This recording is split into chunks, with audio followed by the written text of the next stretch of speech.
Well, the People's Republic of China government has decided, and I've read this elsewhere, that because they're taking valuable farmland in China and industrializing it and turning it into factory land and driving the farmers off the fields, Saskatchewan's not the first place they've been buying farmland. They've bought up a lot of land in Africa.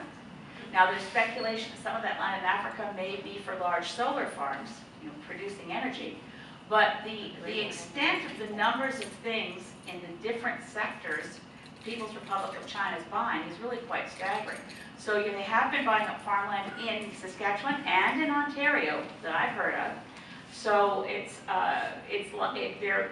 in the kind of crazed globalized economy in which we live, and this would be something that Agriculture Canada would agree with. We don't necessarily need to grow our own food; we buy it. So we're the world's biggest exporter of hogs right now. So we've moved to the big mega hog barns, and we're a big global exporter of hogs.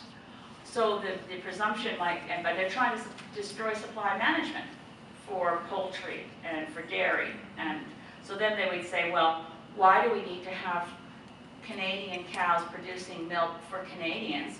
We can buy that milk cheaper from somewhere else. So this business of comparative advantage, the economic theories around this taken to their logical extreme of the free marketeers, leaves no place for local food.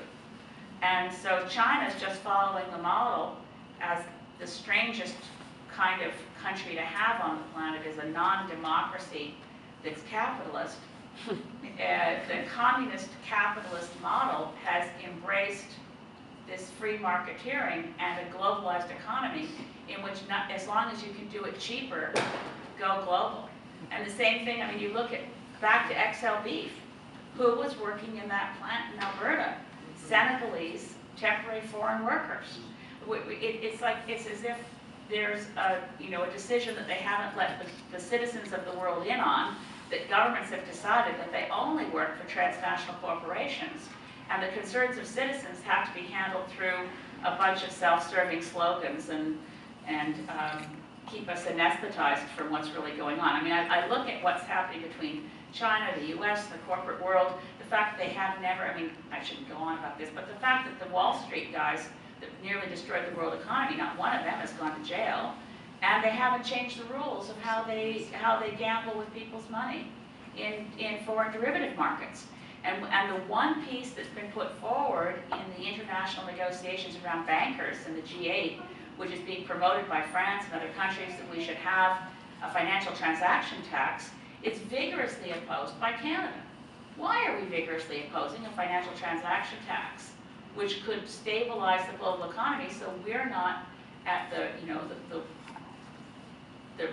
really like any other country, at the victims of something that we don't control? Why wouldn't we want to control the bankers globally? So that's a long way from your question about why is China buying up land in Saskatchewan. because they can, and because that's the current dominant global ideology of economics would say that's a smart thing to do.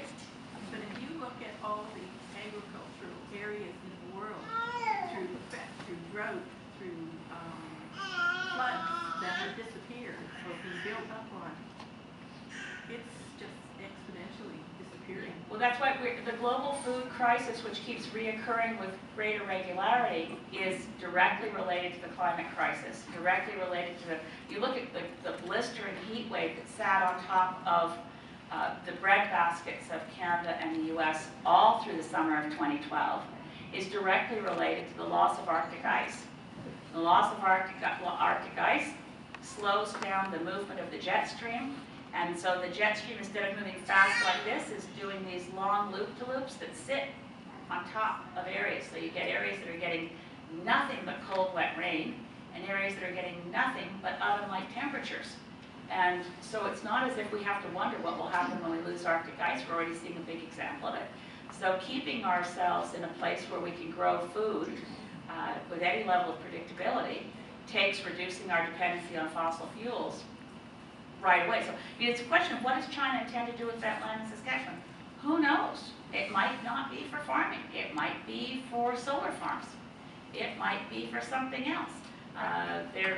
but they're not in a position to, we're not asking them to explain it to us before they buy it up.